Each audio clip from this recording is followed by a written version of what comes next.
Today, we want to talk about hard things. Not about the specific hard things you deal with, but about how we approach them.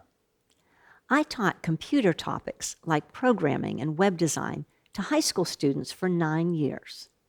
The first day of class, I would set expectations of what was planned for the semester, and a few students arrived excited to learn new things.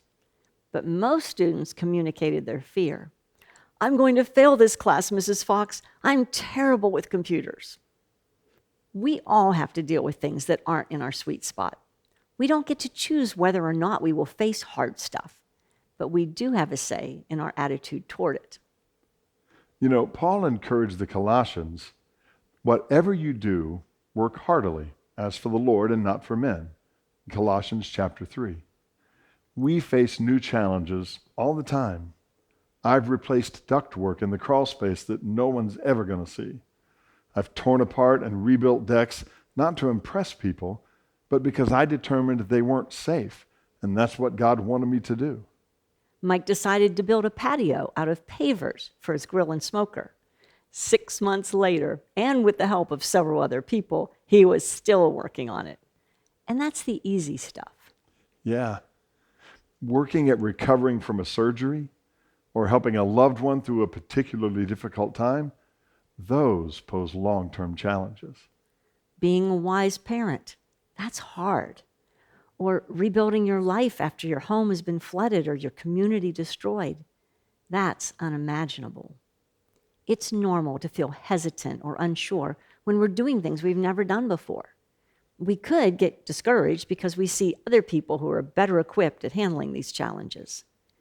But let's take Paul's advice.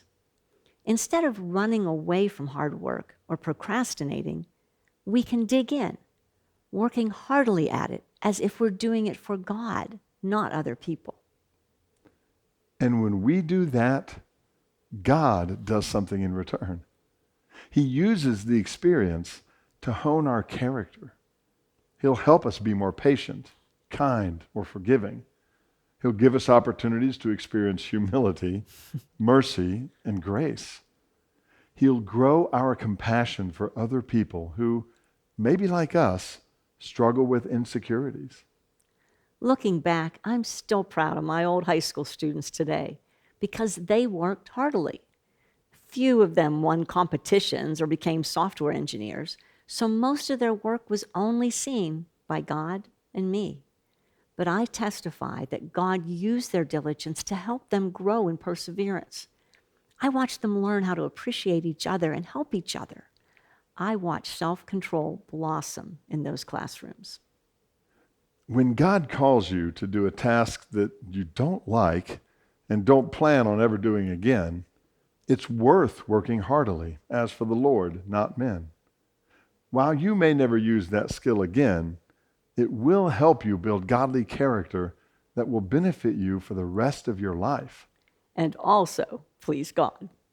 Thanks for trekking with the Foxes.